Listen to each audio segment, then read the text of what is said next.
Assalamualaikum warahmatullahi wabarakatuh. Selamat pagi anak-anakku. Semoga kalian dalam keadaan sehat walafiat. Perkenalkan, nama Ibu Septiwila Kumalasari. Anak-anak bisa memanggil saya dengan Ibu Wila. Di sini Ibu Wila akan mengampu pendidikan agama Islam selama 1 semester ke depan. Oke, langsung saja di sini nanti Ibu akan menerangkan bab mengagungkan Allah Subhanahu wa taala dengan tunduk pada perintahnya. Pokok materi tentang bab sujud syukur, sujud sahwi, dan sujud tilawah. Seperti yang ada di gambar, kalian bisa melihat di situ macam-macam sujud. Salah satunya sujud syukur yang dilakukan oleh pemain bola karena dia menang dalam hal perlombaan. Yang kedua adalah sujud sahwi. Nanti kalian akan diterangkan bagaimana sujud sahwi, dan yang ketiga sujud tilawah serta keistimewaan sujud kepada Allah. Baik, dalam tujuan pembelajaran ada beberapa tujuan pembelajaran, diantaranya yang pertama peserta didik dapat menjelaskan perintah agama untuk sujud syukur, sujud sahwi, dan sujud tilawah. Yang kedua, peserta didik dapat menerapkan tata cara sujud sahwi, tilawah, sujud syukur sebagai sikap patuh terhadap aturan Allah Subhanahu wa taala. Yang ketiga, peserta didik dapat memahami hikmah melaksanakan sujud syukur, sujud sahwi, dan sujud tilawah. Dan yang keempat, peserta didik dapat mempraktikkan sujud sahwi, sujud tilawah, dan sujud syukur sesuai dengan ketentuan syariat Islam. Tujuan pembelajaran yang kelima, peserta didik dapat menyebutkan dalil nakli atau dasar hukum tentang sujud syukur, sujud sahwi, dan sujud tilawah. Yang keenam, peserta didik dapat menganalisis jenis-jenis sujud syukur, sujud sahwi, dan sujud tilawah dengan benar. Yang ketujuh atau yang terakhir, peserta didik dapat membuat sebuah karya atau peta konsep tentang sujud syukur, sujud sahwi, dan sujud tilawah. Baik anak-anak, untuk selanjutnya di dalam sujud syukur nanti Ibu akan menerangkan pengertian sujud syukur, dalil nakli tentang sujud syukur, ketentuan sujud syukur, tata cara sujud syukur, dan bacaan sujud syukur.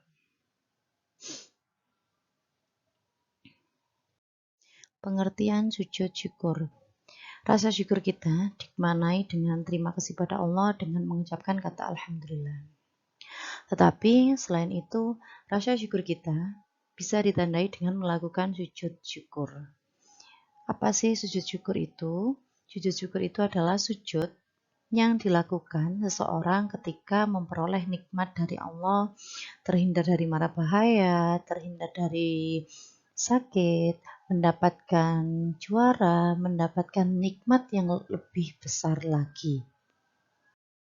Seperti dalam gambar, itu adalah sebuah contoh kenikmatan dari Allah. Salah satunya kalian mendapatkan juara kelas, kita langsung melakukan sujud syukur karena rasa syukur kita kepada Allah. Selain itu juga misalkan kita terhindar dari mara bahaya, misalkan kita menghindari sebuah kecelakaan mobil. Kemudian kita terhindar dari mara bahaya sehingga kita tidak sampai meninggal dunia, langsung seketika itu kita melakukan sujud syukur.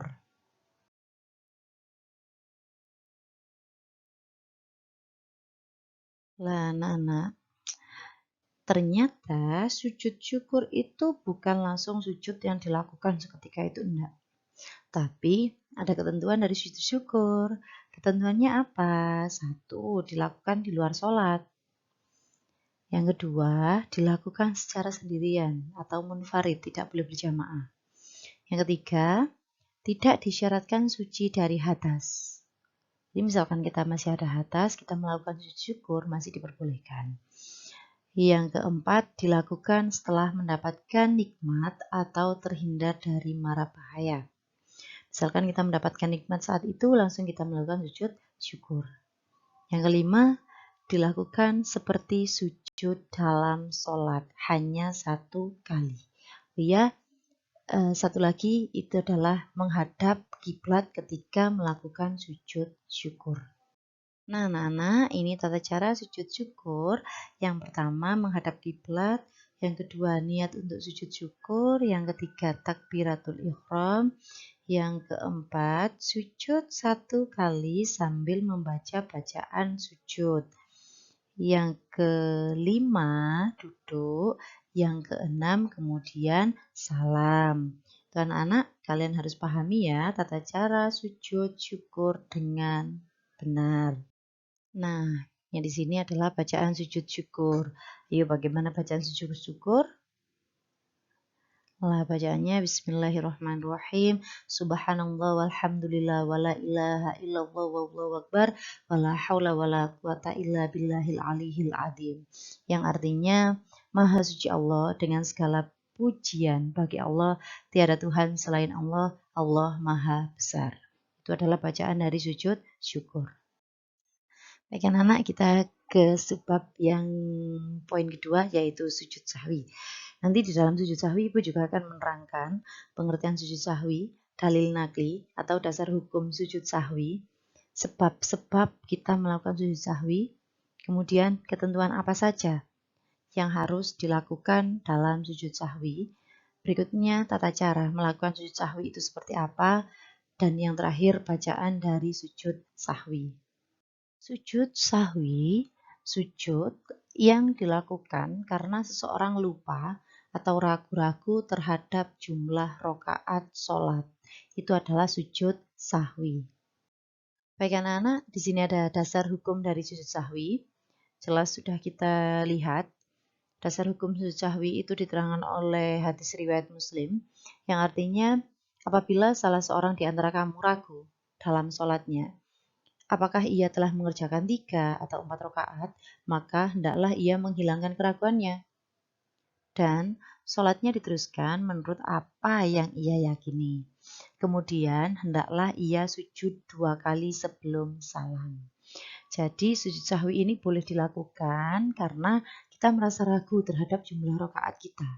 Kadang di dalam sholat itu kita kepikiran ketika waktu sholat, banyak pikiran masuk di dalam pikiran kita sampai akhirnya kita ragu terhadap jumlah rakaat yang sudah kita kerjakan. Maka dalam menghilangkan keraguan itu kita boleh melakukan sujud sahwi. Nah, sebab-sebab sujud sahwi ya nak ya. Sebabnya, anak-anak jangan lupa, sebab sujud sahwi itu yang pertama lupa atau ragu-ragu dalam rakaat sholat. Yang kedua, lupa tidak melakukan satu rukun sholat seperti ruku atau sujud. Yang ketiga, lupa membaca doa kunut bagi orang yang sudah terbiasa melakukan kunut. Yang keempat, lupa mengerjakan tasyahud awal. Dan yang kelima, kekurangan atau kelebihan jumlah rakaat sholat. Itu sebabnya kita harus melakukan sujud sahwi. Tata cara sujud sahwi. Sujud sahwi bisa dilakukan di dalam atau di luar sholat. Sujud sahwi itu dilakukan dengan 2 kali sujud. Nah, baik, di sini Ibu akan menerangkan tata cara sujud sahwi di dalam sholat. Yang pertama, setelah tasyahud akhir, dilanjutkan sujud diiringi dengan takbir. Di dalam sujud diiringi dengan bacaan sujud sahwi. Yang kedua, duduk antara 2 sujud, kemudian sujud lagi, membaca bacaan sujud sahwi, dan yang terakhir duduk lagi dan memberi salam. Itu adalah tata cara sujud sahwi di dalam sholat. Tadi Ibu sudah menjelaskan ya nak ya, tata cara sujud sahwi di dalam sholat. Yang berikutnya itu adalah tata cara sujud sahwi di luar sholat. Nah, bagaimana tata caranya? Yang pertama, kita berdiri menghadap kiblat disertai sujud sahwi. Yang kedua, takbir untuk melakukan sujud sahwi. Dan yang ketiga, duduk antara 2 sujud. Yang keempat, sujud lagi. Yang kelima, duduk lagi dan kemudian salam. Sujud sahwi ini dilakukan 2 kali sujud. Baik, di sini Ibu akan membacakan bacaan sujud sahwi. Tadi sudah Ibu bacakan juga bacaan sujud syukur. Sekarang Ibu akan membacakan bacaan sujud sahwi. Bagaimana bacaannya? Bismillahirrahmanirrahim. Subhana man la yanamu wa la yashu. Yang artinya, Maha suci Allah yang tidak tidur dan lupa. Itu adalah bacaan dari sujud sahwi. Baik anak-anakku, terima kasih, tanpa terasa waktu kita sudah habis dalam pelajaran pendidikan agama Islam ini di kelas 7. Bab berikutnya, Ibu akan menerangkan bagaimana sih tata cara sujud tilawah dan hikmah mempelajari sujud tadi. Di antaranya hikmah mempelajari sujud syukur, sujud sahwi, dan sujud tilawah. Terima kasih anak-anakku, senang bertemu dengan kalian semua. Semoga kalian keadaan sehat walafiat.